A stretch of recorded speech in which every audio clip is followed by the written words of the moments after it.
Welcome back to Joe Stunner Boxing. Ladies and gents, let's talk about Chris Eubank Jr. against Liam Beefy Smith.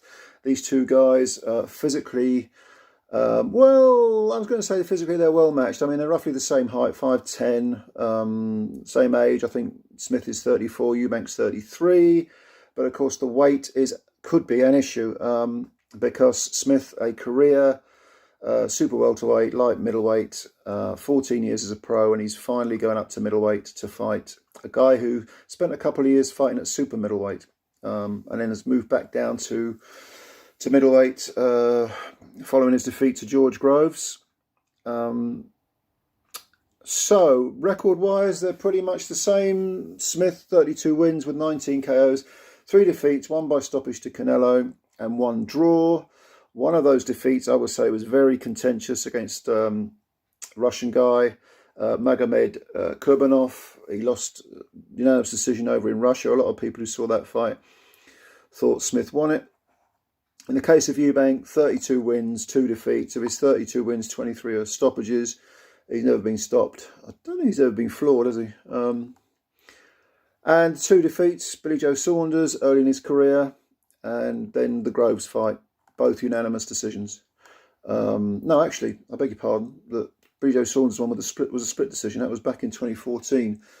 The Groves one was unanimous, and that was 2018. I want to say 2018, 2019, 2018. I think it was.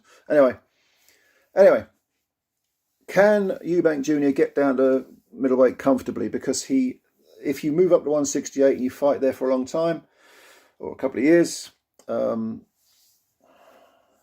to get back down, to lose that 8 pounds at the age he is now, 33, could be problematic. But there again, can Smith move up to middleweight and carry all his attributes up to middleweight?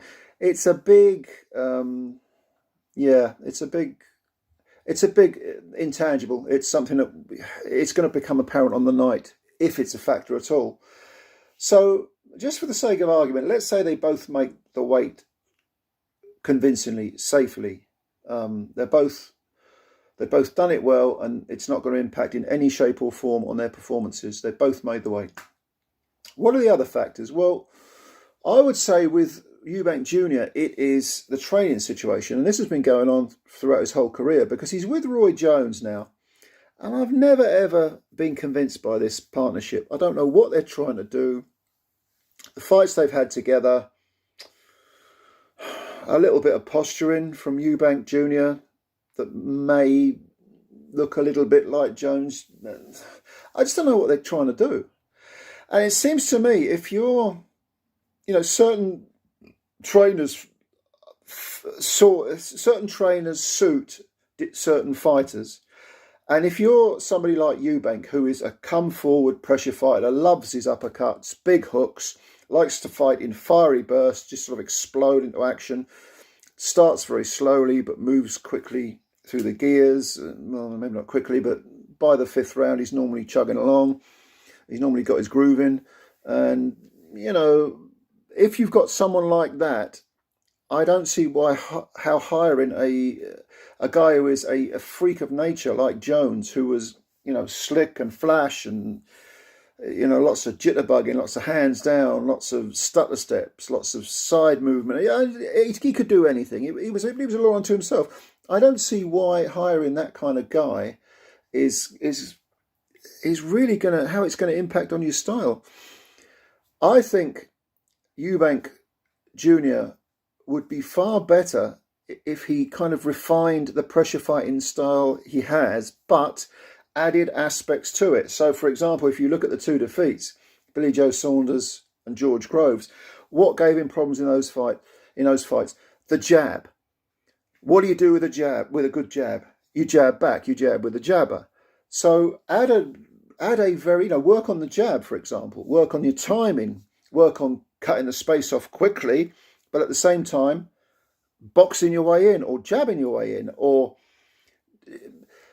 basically enhancing what is your natural style, which is a pressure style. There's no point in taking someone like Eubank and trying to turn him into a slickster. It ain't going to happen, right? A good example of taking someone's natural attributes and honing them, but adding or refining them or adding little bits to them would be when Buddy McGirt trained Arturo Gatti. I forgot his name for a moment. Arturo Gatti. That's the best example I can think of in recent years. Well, not recently, last 20 years. If you're old like me, recent is 20 years ago. Okay, but what he did was, and Buddy McGirt was a brilliant boxer. People forget this. They know him as a trainer. He was a two-weight world champ, and he was absolutely brilliant when he was at his best. You know, when he beat Simon Brown, who was very, very good welterweight, long-term champ. But Buddy McGirt, even though his style wasn't the same as Gatti's as a boxer, he took Gatti's style, which was, a high-octane pressure fighter, throw lots of punches, but he added, a good jab. He added some semblance of defence. Gatti was one of those fighters he didn't like. He didn't like if he didn't hit him. He got offended if he didn't hit him. But he at least tried to get Gatti to box more without diminishing his natural fistic identity. He allowed him to let it all hang out when he wanted to. He just taught him more. Pick your spots a bit more. Do you know what I mean? And I just feel that that's the type of trainer that Eubank Jr. needs. Now, as far as Smith is concerned, I don't think he's going to get any better. I don't think there's ever a question, after 14 years of being a professional fighter, ever a question of him. I know they say you never stop learning, but I don't think it's going to be a case of him being able to really do anything other than just work on what he's good at and hope it's enough. And it may well be enough, because I see this fight as being very dangerous for Smith early on. I think Eubank will probably try and surprise him by starting fast. He started quite fast against Liam Williams, although Williams did have quite a good first minute and a half of the round, and then he got floored. Eubank Jr., I think, might start a bit quicker than normal and will try to sort of grasp the initiative against Smith, because Smith himself is a slow starter. He likes to feel his way into a fight, and then after 3 rounds, maybe he'll get going. So, but there again, will Smith come out and try to start quicker than normally? I think if I was Smith, I would be a little bit cautious of those explosive bursts from Eubank in the opening 2 rounds. Just be certainly in the first round. In the second round, first round you have a look at him. Second round, then you start to go to work, get a little bit braver. But I think Eubank needs to jump on him quick. And I think Eubank's best chance of a victory, it's not to say he can't win on points, but his best chance is to just almost ambush Smith. And he's got a good jaw. He's naturally the bigger man.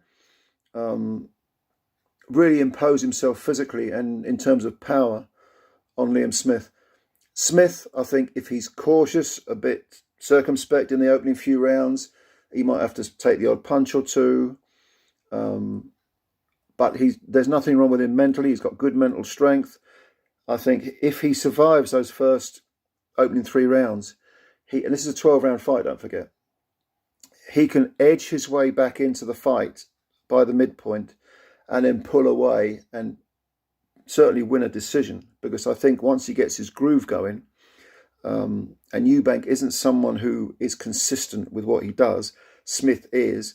I think Smith will be able to possibly take over in the second half of the fight and could win a decision. Now, is that going to happen? I suppose I now have to make a prediction, which is never a good thing because my predictions are bloody terrible. But Smith fought twice in 2022 against Joaquinho, was it Hassan Joaquinho and Jesse Vargas, and he stopped Vargas in 10. I was very impressed with that performance, although Vargas had seen much, much better days. The Joaquinho fight was a bit of a truncated fight because he kind of quit in 4 rounds, didn't he? With Eubank Jr., it's a case of in 2022 he fought Liam Williams, and that was it. That was 12 rounds. So, and he did have Williams on the floor. Was it 4 times? 4 times? So I think that the guy with the better The better form, yeah, I suppose I would say the better form is Liam Smith. Certainly he's been busier. Although the Williams was coming off a defeat to Demetrius Andrade, but I think I would give the edge in activity to Smith, and I think that might make a difference. See, my predictions are terrible, but I'm gonna Eubank early could ambush him. Yeah, my initial reaction was that Eubank would win this fight, but I'm really tempted to pick Liam Smith on points.